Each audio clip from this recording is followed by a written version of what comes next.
Yo coordino la Escuela de Negocios del Servicio de Empleo de AMIA y les doy la bienvenida en nombre mío, del Servicio de Empleo y de AMIA en general. ¿Qué tal, Silvia? Buenas tardes, ¿cómo estás? Hola, ¿qué tal, Jimena? ¿Cómo andás? En esta tarde calurosa, yo creo que estamos todos rogando, por lo menos acá en Capital están haciendo cerca de 30 grados, es el cuarto, quinto día consecutivo, ya perdí la cuenta, estamos todos rogando que llueva y que baje un poquito la Seguro, temperatura. seguro.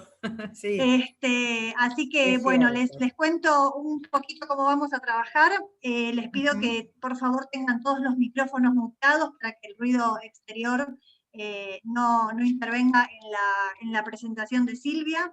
Lo mismo le pido con las cámaras, somos más o menos 30 y pico de personas y no tiene mucho sentido tener todas las cámaras encendidas, así consumimos menos banda ancha. Y les cuento también, justo Ujú. Magdalena está preguntando, que esta charla está siendo grabada, después se las vamos a enviar nuevamente para que ustedes las puedan ver, si alguno se tiene que retirar o tal vez Dios quiera que no se queda sin internet, no hay problema, la vamos a estar grabando y se las vamos a enviar por mail el día de mañana. Con respecto a Ujú. preguntas y consultas y demás, lo vamos a hacer todo por chat. Ustedes lo pueden ir haciendo si quieren en el medio del desarrollo del taller, de la charla, yo las voy a ir anotando y al final, cuando termine Silvia, yo se las voy a ir haciendo. Así que en ese sentido pueden utilizar el chat. Bueno, sin más preámbulos, Silvia, te doy la palabra a vos. Bueno, cómo no. Muchas gracias. Vamos entonces a empezar. Voy a correr, a ver si puedo correrlo para acá. Bueno. Bueno, vamos a hablar un poco acerca del... Esperen que estoy acá acomodando. Acá está. Del test gestáltico visomotor, que fue creado por Loretta Bender por el año, yo diría, 1900, es decir, al comienzo del siglo XX. En ese momento surge en Alemania la Gestalt Theory, o teoría de la forma, y tenía como representantes a Weltemer, Kafka, Kohler, que eran todos de la escuela de Berlín. En ese momento, Silvia, esta Gestalt Theory postula la relación que había entre el todo y las partes, y muestra Silvia, que la soy Jime, percepción... perdóname ¿Cómo? que te interrumpa. Soy Jime, perdóname que te interrumpa. No estás compartiendo pantalla, no sé si tu intención es compartir, no se está viendo. Ah, ¿no se está viendo? A ver, espera un segundito entonces. Dice que no estoy compartiendo pantalla, a ver. Quizá abrí... Ah, por acá, sí. Ahora... Ahí se está compartiendo. Ah, bueno, Ah, perfecto. solo falta abrirlo, que quede en pantalla Ahí completa y está. ¿Ahora estamos bien? ahora está Bueno. perfecto. Bueno, bárbaro. Decíamos entonces que en ese momento la Gestalt Theory, ¿no es cierto?, postula que la percepción no puede interpretarse como la suma de sensaciones, o sea que la percepción es como un todo y el organismo responde, ¿no es cierto?, a una constelación de estímulos como si fuera un patrón, ellos dicen una Gestalt. En el año 1932 al 38, vemos que Loretta Bender va a construir este test y en el hospital Bellevue Hospital de Nueva York, ¿no? Y allí decimos que trabaja con una serie de pacientes tomando este test y luego en el año 46 publica el manual que hoy conocemos. A la Argentina lo trajo en el año 1974 Jaime Bernstein, que fue el primer director de la carrera de psicología de todo el país. Y en realidad era una persona que se dedicaba mucho a la educación y decidió traerlo como para mejorar también el aspecto educativo, ¿no? Para ver entonces cómo se movían los alumnos de la carrera, para ver si se podía aplicar en el país. Obviamente es el primer test visomotor de forma concreta, ¿no? O el primer test visomotor, porque había que copiar, ¿no es cierto?, el dibujo, había una tarea gráfica y se tenía ese modelo a la vista. Bueno, en realidad se eligieron los patrones de 9 de las tarjetas de Wertheimer. Bueno, la presentación de las tarjetas, siempre decimos que es bueno tener las tarjetas de PAI2, que serían las tarjetas que están baremizadas, que están permitidas. Como ustedes verán, es decir, son 9 tarjetas, 9 tarjetas, después las vamos a ir presentando.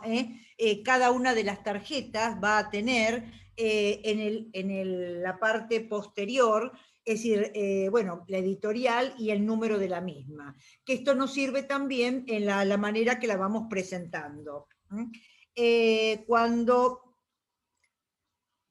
Cuando presentamos las tarjetas, se espera, ¿no es cierto?, que el sujeto las copie lo más parecido posible. En realidad, esa va a ser la consigna. Acá dice, ¿no es cierto?, Loretta Bender, que la consigna es, aquí hay algunas figuras o dibujos para que los copie. Cópielos tal cual usted lo ve.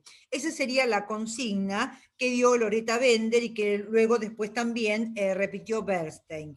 Pero yo creo que para nosotros, para un mejor uso, decimos que acá tenemos 9 tarjetas que tienen que dibujarla lo más parecido posible. ¿Por qué pedimos lo más parecido posible?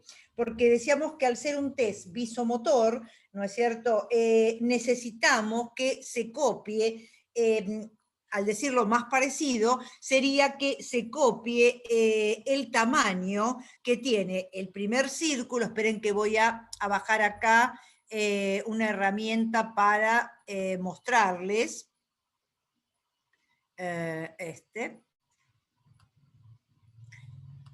Un segundo. Se espera que se dibuje el círculo lo más parecido posible y se dibuje, ¿no es cierto?, este rombo lo más parecido posible.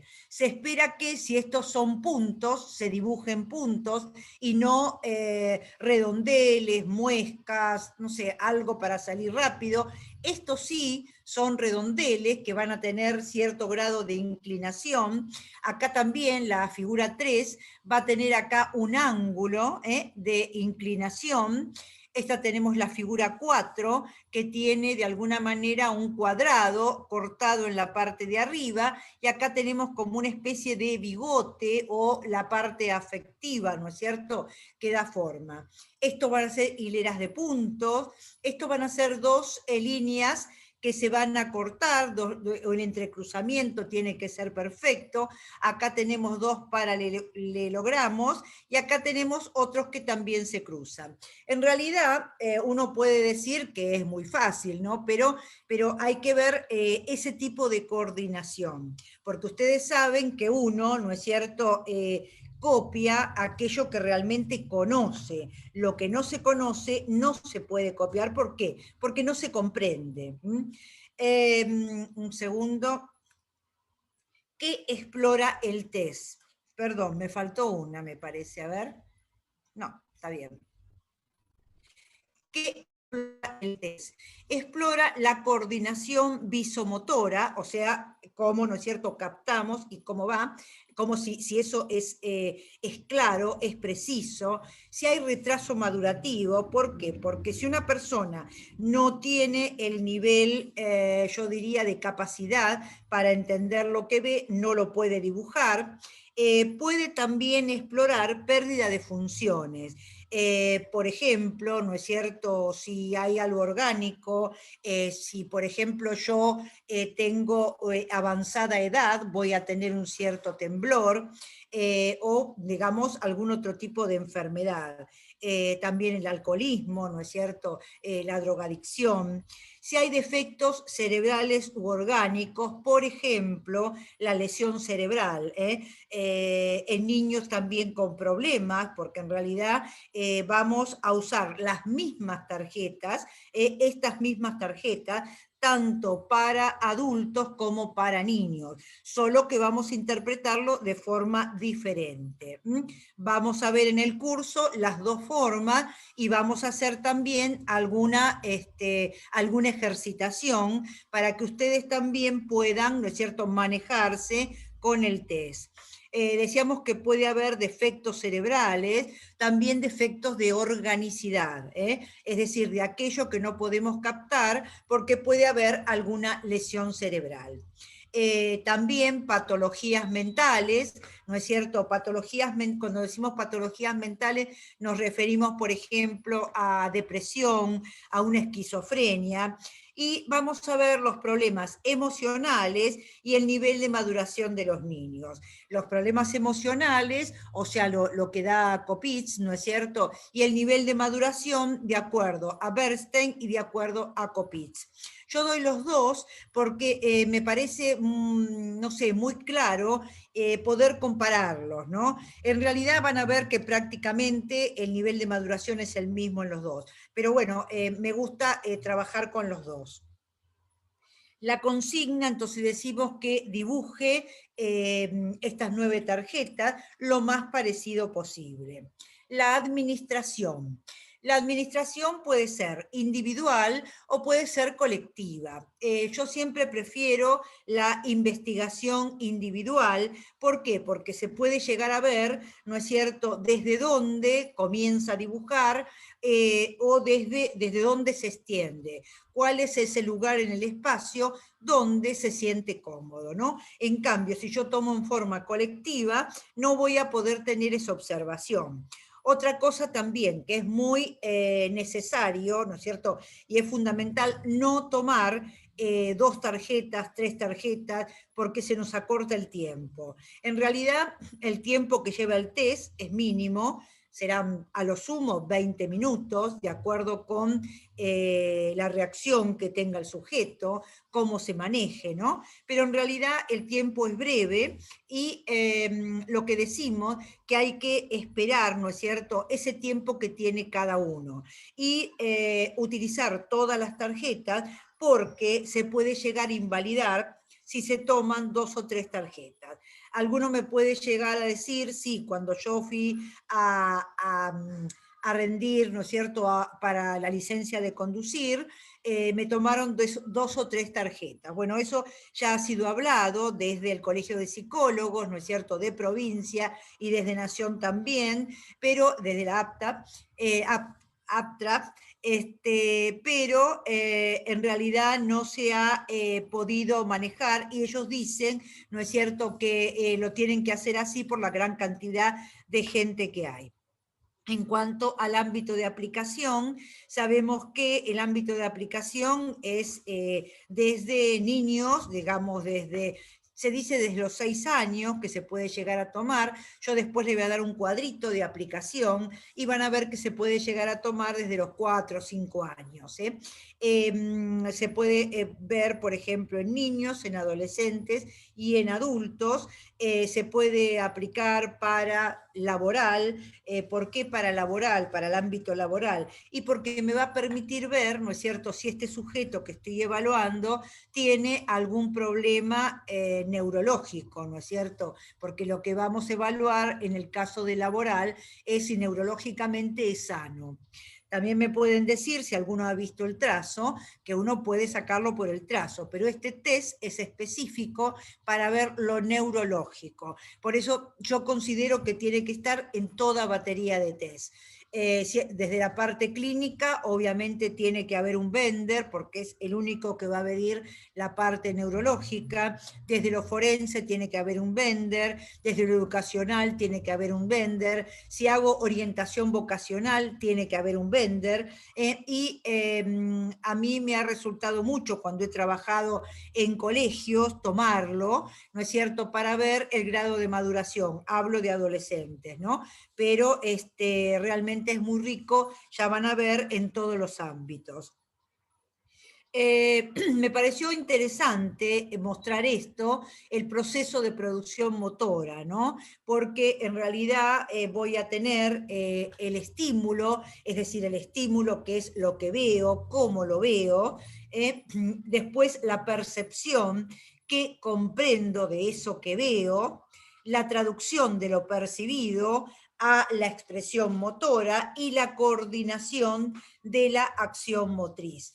Fíjense la importancia, ¿no es cierto?, que tiene este estímulo para esta percepción y para que responda mi coordinación motora. Una cosa que no dije, voy a decirla ahora, perdonen, bueno, que debemos utilizar una hoja en blanco, yo utilizo A4, ¿no es cierto?, porque me resulta más cómoda, en realidad estamos utilizando todo, y en forma vertical, Entonces, como en todos los test gráficos, al utilizar la hoja vertical, voy a ver si el sujeto acata la consigna, ¿no? O si en realidad la gira, la tuerce, bien. Porque van a ver que sobre todo se da también en adultos, pero más en chicos se suele ver esto, y que en realidad en chicos yo diría que no es cierto, algo, puede ser, no digo que no, una conducta contradictoria, pero más que nada va a ser una conducta de, ¿cómo decir?, de incomodidad, o tal vez de mucha, ¿no es cierto?, acción motriz. Es decir, hay niños, por ejemplo, que son muy movedizos, que tienen una falta de concentración, que mucha movilidad, y van a estar girando la hoja. Entonces le damos una hoja en blanco, le vamos a dar un lápiz, ¿no es cierto?, generalmente un lápiz que no sea muy duro, un 2H, y una goma. Yo siempre les digo que les trato de dar un lápiz y una goma porque me interesa ver la ansiedad del sujeto. ¿Por qué digo esto? Porque hay sujetos que ustedes van a ver que borran, ¿no es cierto?, que empiezan a dibujar e inmediatamente borran, y que en realidad no corrigen nada. Y está el otro que intenta ser preciso y que quiere realmente corregir la producción. Entonces vamos a ver ese tipo de sujetos, aquellos que quieren, ¿no es cierto?, mejorar, y aquellos que realmente despiertan mucha ansiedad. Por eso doy un lápiz y una goma. Hay algunos que hablan, por ejemplo, en lugar de hablar, algunos autores, que en lugar de hablar del emplazamiento en la hoja, hablan del eje espacial. El emplazamiento en la hoja es ver, ¿no es cierto?, dónde o qué lugar del espacio le resulta más cómodo. Entonces, por eso hablan de un eje espacial. La utilización del tiempo, porque entre tarjeta y tarjeta, entre un dibujo y otro, va a haber un eje temporal. Después, cómo se vinculan las partes, ¿no? Cómo se vinculan las figuras entre sí. Ahí hablamos de un eje vincular. También nos dice esta autora que puede haber una lógica gráfica, que se empiece de un lado, que se siga por otro, ¿no? Y habla de un eje lógico. El despliegue muscular para efectuar esos trazos habla del eje cinético, y la distribución, que va a dar un estilo particular, nos habla de un eje estético. Esto sería para una autora en particular, aunque yo me voy a referir igual a los aspectos formales del dibujo, como es espacio, tiempo, ¿no es cierto?, movimiento, es decir, todo lo que nosotros hemos visto en los otros test gráficos. Pero esto me parece también importante tenerlo en cuenta. ¿Qué vamos a ver en el curso? Vamos a ver la calidad de la línea, porque la línea, ustedes saben que es muy importante, la línea o el trazo, para ver entonces cómo o qué es lo que presenta el sujeto en esta situación actual. La presión, otra cosa muy importante que siempre digo que es necesario que la presión se mantenga en toda la producción.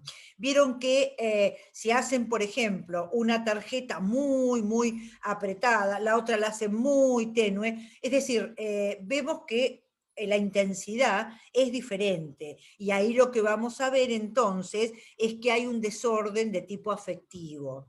O están también aquellos otros que hacen bosquejo. Vieron, por ejemplo, los arquitectos, los que tienen una escuela técnica, lo que han aprendido en una escuela técnica, suelen hacer un bosquejo y luego completan la figura.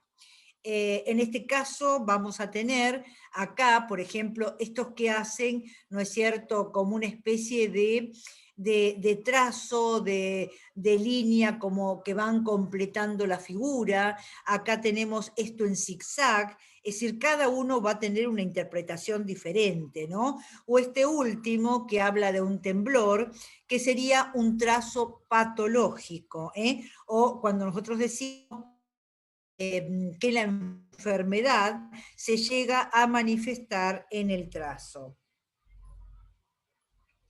Bueno, el movimiento.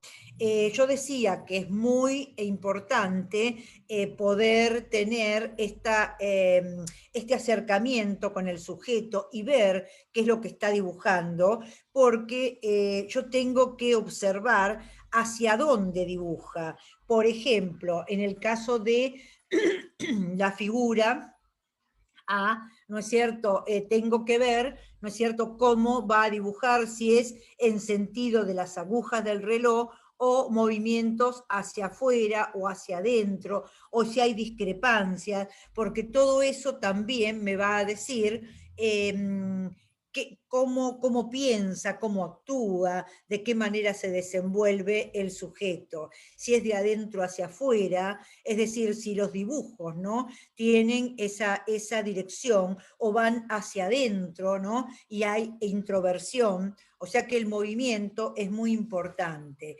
Tengan en cuenta que es también un test gráfico. El método de trabajo, ¿método de trabajo qué es? Método de trabajo es si el sujeto es detallista. Vieron que hay algunos que le van a decir, puedo contar, ¿no es cierto?, en el caso de la figura 1, puedo contar los puntos, y ustedes me le van a decir como a usted le parezca. O o señalan, o siguen, ¿no es cierto? Esta sería la tarjeta 2, siguen y van contando y van viendo, entonces van a decir como a usted le parezca. Eso sería detallismo, cuando alguien trata de ser muy preciso. Después también puede haber impulsividad. ¿Qué digo cuando hay impulsividad? Vieron que hay personas que son muy rápidas, ¿no? Pero lo que tengo que observar es si en realidad son rápidos porque lo hacen bien o son rápidos para sacarse el tema de encima. Y eso lo vemos en todos los gráficos, incluso la figura humana, es decir, hay personas como que se sienten como perseguidas y quieren sacarse el material rápido y hay mucha impulsividad. Pero en otros vemos que la impulsividad es rica, o sea, que son sujetos creativos y tratan entonces de hacerlo rápido y bien. Ahí lo que decimos es que hay procesos mentales rápidos. Hay otros sujetos que en realidad son muy lentos, y lo que tratan de hacer es de tomarse su tiempo y dibujarlo lo más preciso posible, pero, ¿no es cierto?, lo tratan de hacer en forma lenta. ¿Y qué me cuentan cuando se encierra el dibujo? Es decir, vieron que se le da entonces la tarjeta A, ¿no es cierto? La tarjeta A, a ver, acá, la tarjeta, y una vez que la dibujó, la encierra. Se le da la tarjeta 2 y la hace aquí. Se le da la tarjeta, una, la 2, la 3, y sigue haciendo líneas separando cada tarjeta de la otra. En realidad, esto también es un mecanismo de defensa. ¿Se acuerdan del aislamiento? También uno tiene que empezar a aprender todos los mecanismos de defensa, porque después los tenemos que escribir en los informes. Entonces, cuando el sujeto empieza a aislar cada figura dentro de un cuadrante, podemos decir, hablamos de aislamiento. También tenemos la disposición, que dentro de la disposición yo voy a dar, de acuerdo a Cristina Gay de Guitum, un material, ¿no es cierto?, como una especie de cuadernillo, donde nos habla, ¿no es cierto?, de la secuencia, es decir, cómo va a ser la secuencia de los dibujos, si va a ser muy metódica, es decir, si el sujeto se toma mucho tiempo para organizar el trabajo, para darle un lugar, si es algo que está ordenado, ¿no? A ver cómo decir, ordenado, si cada dibujito va uno debajo del otro, ¿no? O si en realidad va poniendo los dibujos al azar. Porque vieron que muchas personas, ¿no es cierto?, hacen un dibujo acá, el otro lo hacen abajo, otro lo hacen arriba, o sea, que no tienen una buena planificación. Eso también lo podemos llegar a ver, ¿no es cierto?, a través de esto. O, por ejemplo, también en la secuencia aparece esto de que piden una hoja y piden otra hoja y piden, o sea, que van haciendo cada dibujo en una hoja. Y uno lo que ve, entonces, la necesidad que tiene el sujeto de expandirse, de, no sé cómo decir, de cubrir espacio, ¿no? De llenar el espacio. Y ver, por ejemplo, cómo se ponen las figuras, si muy a la derecha, muy a la izquierda. Después podemos ver, por ejemplo, la posición del primer dibujo.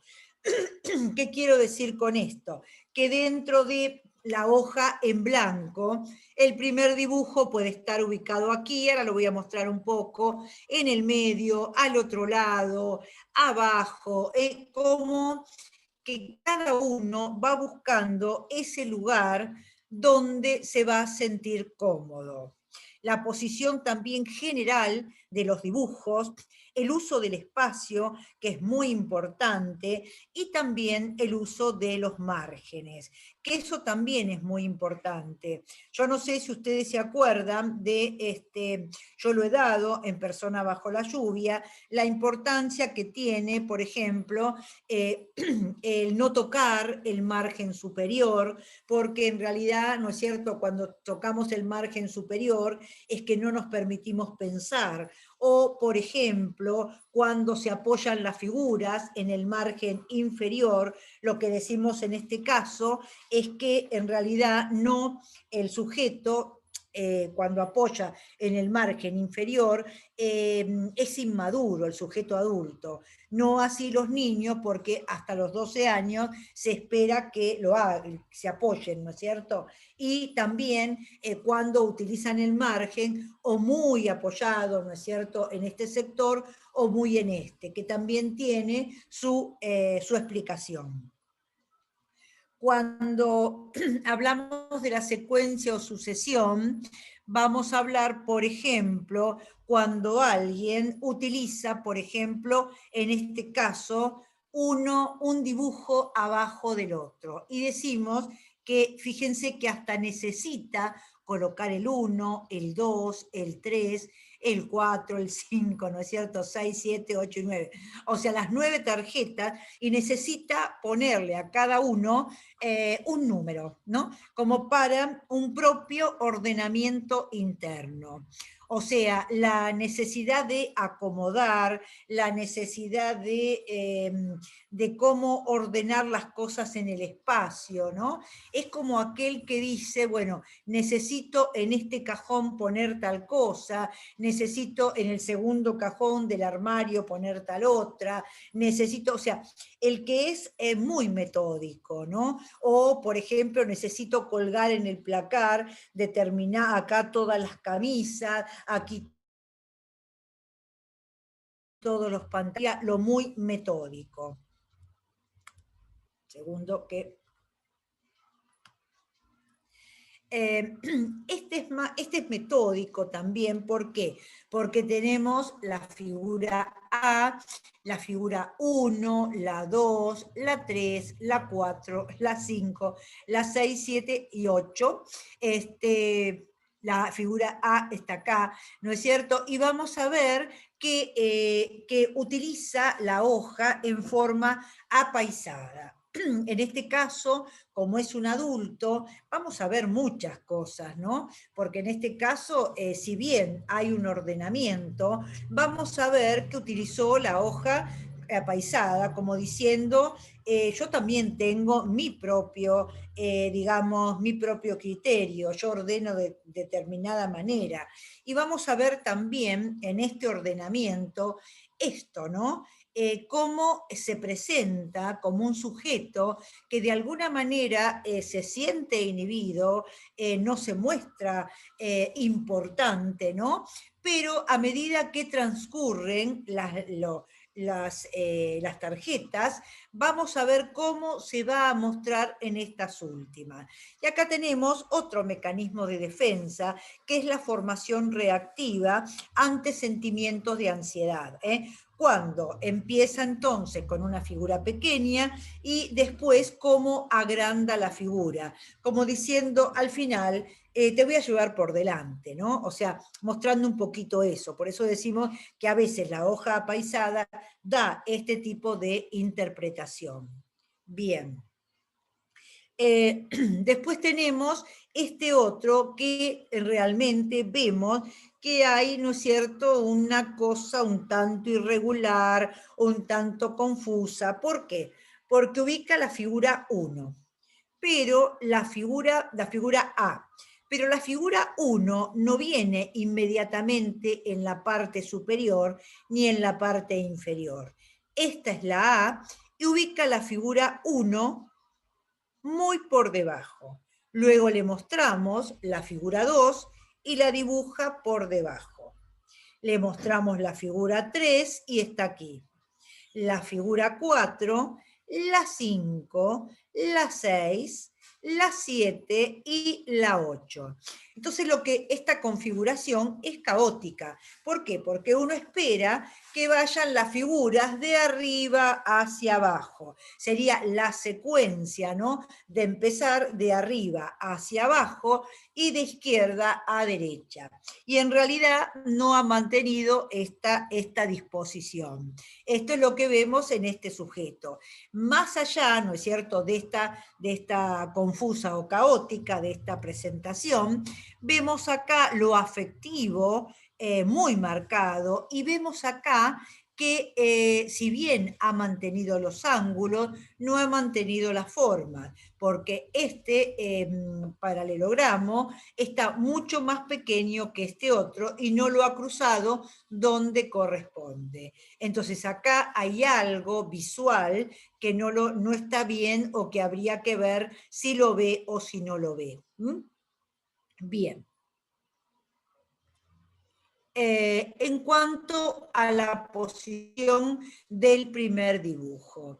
Se espera, ¿no es cierto?, que el primer dibujo se ubique aquí arriba en el centro o se ubique a la izquierda, ¿no? Pero generalmente es en el centro. Pero no todos van a dibujar el primer dibujo allí, porque a veces puede estar ubicado en el ángulo inferior izquierdo o en el ángulo inferior derecho. Puede estar también arrinconado en el ángulo izquierdo, puede estar en el ángulo derecho o puede estar en el centro de la hoja.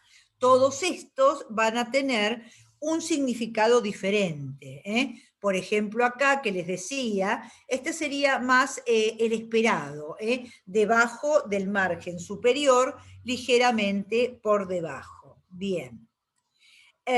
Miren este qué extraño.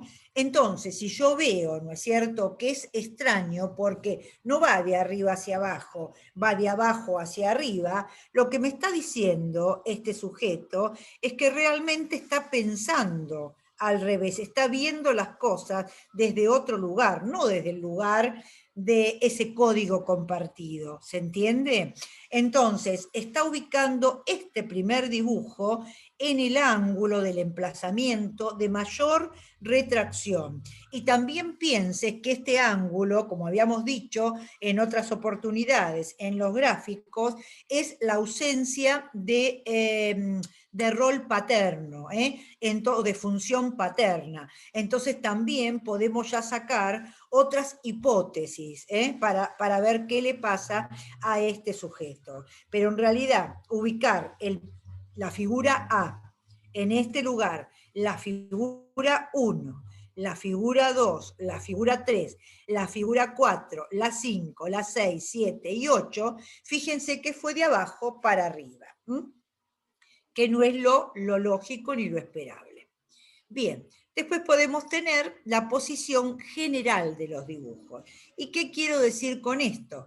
Posición general de los dibujos, por ejemplo, las figuras colgadas en los extremos, la figura, ahora lo voy a mostrar, las figuras en un solo extremo, las figuras alrededor de la tarjeta A, o sea, la primera, o las figuras separadas por líneas.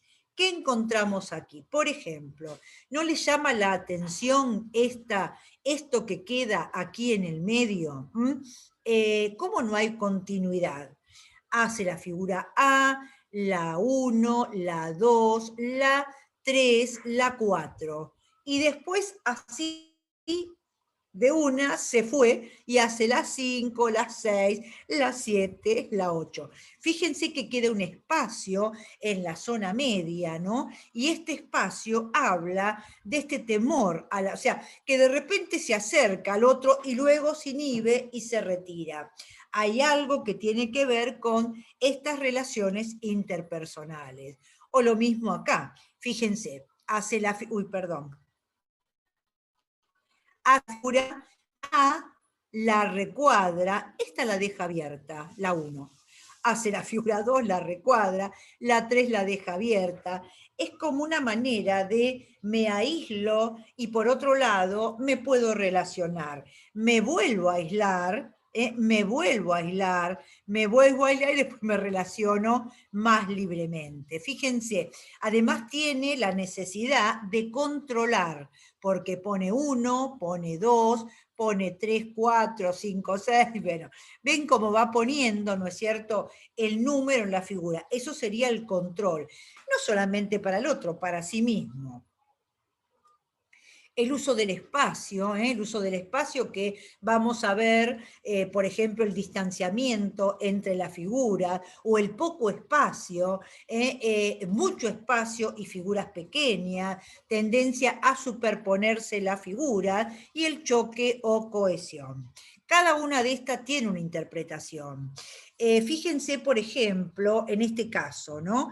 No sé si se llega a ver, vemos acá la figura A, muy pequeña, luego tenemos la figura 1, la figura 2, la 3, acá tenemos la figura 4, la figura 5, la figura 6, la figura 7 y 8. Fíjense que los dibujos son muy pequeños, hay mucha inhibición, puede haber timidez, puede haber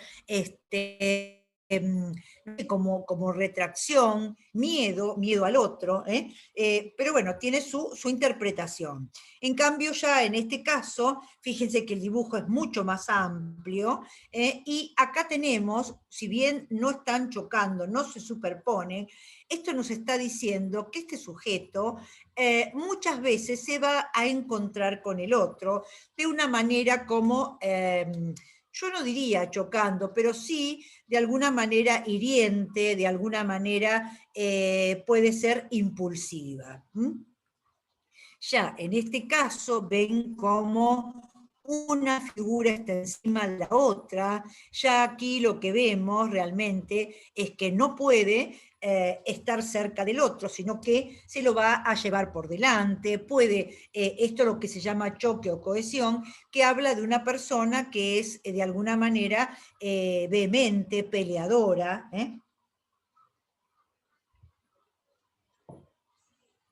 Bien.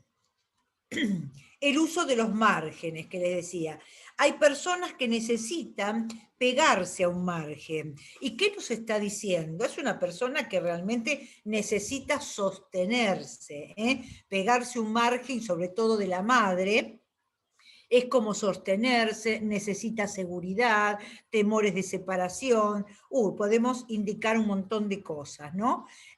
O, por ejemplo, hacer un dibujo debajo del otro y tratar de hacer una línea, como separarlos, ¿no? Pero en realidad esa separación la está necesitando dentro. Él tiene confundido su interior. Por eso necesita hacer esta separación. Las alteraciones de tamaño. Vamos a ver que no es solamente la alteración de toda la figura. Muchas veces, dentro de la misma figura, fíjense que hace un dibujo más grande y uno más pequeño, como en este caso, que esto generalmente es señal de conflicto, alteración sexual. Acá, en este caso, fíjense, hace mucho más alargado, y acá también, ¿no? Cuando realmente acorta mucho la figura, que acá decimos que hay temor a las relaciones interpersonales. Alteración de la forma, cuando no puede, ¿no es cierto?, hacer las puntas y las baja, que serían las orejas de burro, cuando hay dificultad en el cruzamiento de las figuras y marca, que también esto es algo como el retoque innecesario en las otras figuras, o por ejemplo nos vamos a encontrar con los cambios de curvatura, porque en realidad lo que vemos acá, por ejemplo, son unas ondas muy marcadas, y acá también. Estas ondas tan marcadas, lo que me va a decir es que la persona tiene cambios de ánimo, puede ser hipermaníaco, hipomaníaco, entonces hace cambios, lo mismo ocurre acá. En cambio acá son las curvas mucho más atenuadas y también acá aplastadas, no mantiene la curva. Entonces acá hablamos de una actitud emocional, ¿no es cierto?, mucho más fría, mucho más pensada. También los cambios en la angulación. Esto a veces como que el ojo no lo percibe, pero es muy importante. Por ejemplo, en la figura 3, muchas veces no nos damos cuenta que en la figura 3 acá hay un ángulo prácticamente de 90 grados y no se mantiene, pero se debe mantener ese ángulo de 90 grados porque eso hablaría de la buena percepción, que estoy realmente percibiendo correctamente. Lo mismo acá, que vemos acá que hay el ángulo se hace muy agudo. Entonces, al hacerse muy agudo, hasta puede haber impulsividad y agresión. Deformación o distorsión grosera. Esto es lo que vamos a ver cuando hay rotación, por ejemplo, de 10 o 15 grados en las figuras, por ejemplo, A, o rotación de 50 a 90 grados, que ya es mucho más patológico en este caso, o aquí, y vemos que esto ya hablaría de un tipo de lesionado cerebral. También podemos encontrarnos, perdonen que yo aprenda y apaga el aire, podemos hablar de superposición. Ahora les digo qué es: absorción, garabateo, concretización. ¿Qué sería en este caso? ¿Ven? Aquí hay absorción. ¿Por qué? Porque no estamos manteniendo, ¿ven? La figura separada. Entonces, de alguna manera, va a haber esta superposición. Acá tenemos absorción. ¿Qué se absorbe? El ángulo. No lo ven, porque hay una parte del cerebro que no le permite ver. Acá tenemos garabateo. ¿Qué es el garabateo? Cuando, más allá de la figura, le hacen algún otro adorno que no, digamos, no está. O sea, que es algo propio que lo están proyectando. También tenemos acá la perseveración, cuando hacen, por ejemplo, la hilera de puntos y luego la figura. Esta es la figura, ¿no es cierto? 1, la 2 también continúan con la misma cantidad de puntos y la 3 la continúan, es la perseveración, ¿no es cierto? Acá tenemos una rotación de la figura, o también le llamamos desplazamiento, ¿no es cierto? Entonces, vamos a ver cómo en el caso de esta figura, ¿no es cierto? Ya nos encontramos con la parte de lesionados cerebrales, de problemas de índole neurológico y organicidad. En el caso de forense, tenemos una autora, Nodelis, que habla acerca de los trastornos ficticios, o también la simulación de enfermedad a través del Bender, pero esto para forense. Y en el caso de los niños, vamos a hablar, ¿no es cierto?, de esto que Copitz nos señala, cómo se pueden llegar a ver indicadores emocionales.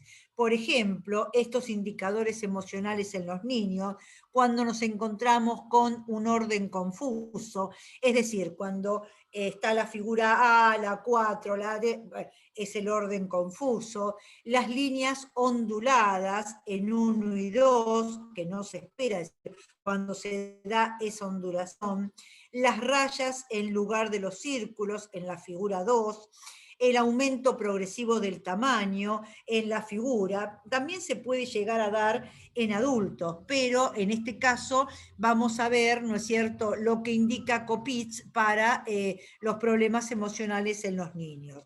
El gran tamaño, que sería el macrografismo, el pequeño tamaño, que es el micrografismo, las líneas finas, el repaso del dibujo o de las líneas, que sería el retoque. La segunda tentativa sería como el mecanismo de defensa anulación. Vieron cuando hacen, lo borran, lo tachan y lo hacen otra vez. La expansión, que necesitan hacer un dibujo grande, ¿no es cierto?, ocupar toda la hoja. O la constricción, que sería el dibujo pequeño y ubican todos los dibujos, ¿no es cierto?, en forma pequeña. Bien, en este caso, por ejemplo, vemos esto que les decía, indicadores emocionales, porque este es un niño de 9 años que hace la figura A, bien, muy bien, hace la figura 1, muy bien, hace la figura 2, también muy bien, la 3 ya no le sale. Fíjense, la realiza acá, la borra, la realiza acá, no le sale. Y estos son los problemas emocionales en los niños. Y luego gira la hoja y hace la 4 acá, y hace la 5 acá abajo, y hace la 6, y hace la 7 y la 8. La 8 tampoco, la figura 8 le sale. Y estos son, según Copitz, indicadores emocionales. También vamos a ver, les voy a dar un cuadernillo, que es la escala madurativa de Bender, de acuerdo, ¿no es cierto?, lo que dice Loretta Bender, y vamos a ver también este cuadro de normas de maduración, que también se los voy a mandar, que es el que da Bernstein. Jaime Bernstein hace un cuadro de maduración donde podemos sacar la edad de maduración del niño, porque esto sería, lo que estamos viendo acá, es el vender niño. O sea que vamos a darle, ¿no es cierto?, un espacio al vender adultos, donde vamos a poder ver también cómo dibuja un alcohólico, cómo dibuja, por ejemplo, una persona que tiene un trastorno de personalidad, y también cómo dibuja, por ejemplo, un niño sano, un niño con problemas. O sea, en general vamos a abarcar las dos áreas. Y vamos a ver cómo el adolescente, o cómo en el adolescente podemos encontrar cosas aplicables del adulto, y también podemos encontrar problemas emocionales como encontramos en los niños. Bueno, creo que hasta acá medianamente hemos llegado, y bueno, y los voy a dejar con la intriga de esta Madonna que me gustó, que en una oportunidad me la mandó una paciente, cuando en aquellos años se mandaban postales.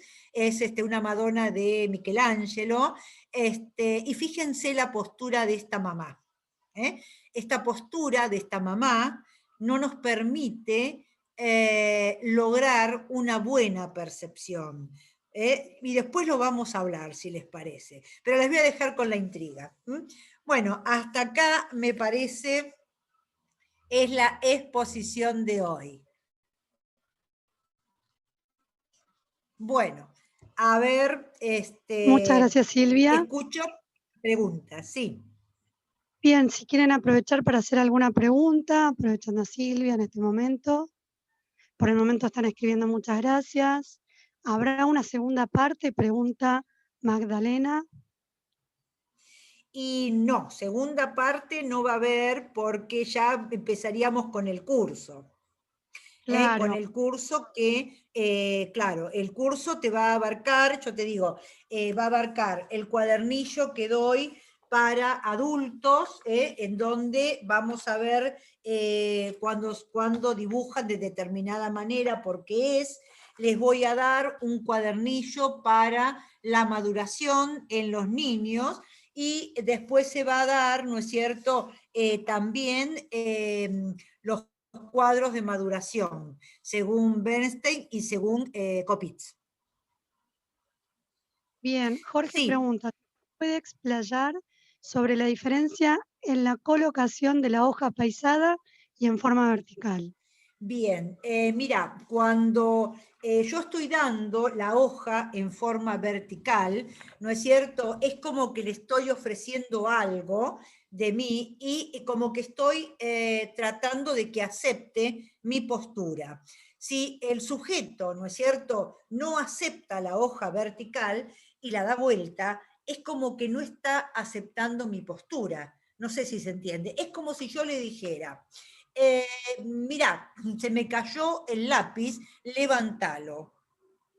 Y piensa, lo levanto, no lo levanto, no sé qué hacer, bueno, lo voy a levantar. ¿Se entiende? No está dispuesto a realizar lo que le estoy proponiendo. Eso es lo que quiero señalar con la hoja. Y esto va para todos los test gráficos. Si yo doy la hoja, ¿no es cierto?, en forma vertical, estoy esperando que se dibuje en forma vertical. Es la propuesta que yo le estoy haciendo al sujeto. Se supone que si es para laboral tiene que aceptarlo sí o sí, si no, la persona es desconsiderada. ¿Se dan cuenta? Eso quiere decir utilizar la hoja como se la estoy dando, de la manera que se la estoy dando. ¿Se entiende? Muchas gracias. Aldana pregunta, ¿habrá un curso de vender proyectivo? Es decir, ejemplo, ¿qué significa la figura A, 1, etcétera?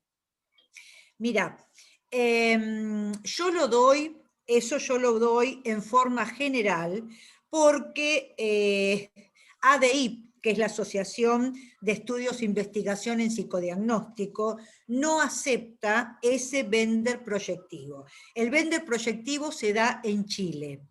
Yo doy mucho para Chile y he traído algunas cosas de allá, pero no me permiten darlo acá. No está aceptado. No sé si se entiende, no está baremizado, no es confiable. Entonces, yo les puedo tirar algunos tips que yo creo que se da, pero no me está avalado darlo. No sé si se entiende. Perfecto. Alguna Y literatura y no puedo. La literatura sí, yo la doy los libros que pueden buscar, ¿no es cierto? Sí, yo los anoté en el programa que le di a la AMIA. Ahí están. Para la que preguntaba sobre forense, es Aide Nodelis. Yo voy a dar un poquito de eso, sí. Celina pregunta información del curso. Para quienes preguntan información del curso, les puse el link en el chat. Tienen toda la info. Es el 4, 9 y 11 de febrero de 18 a 20 horas.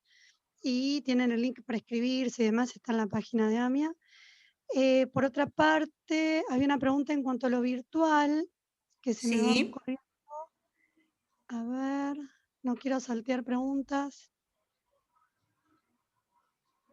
Sí, Claudia Vera, ¿podría Silvia decirnos algo sobre el tema de la toma virtual?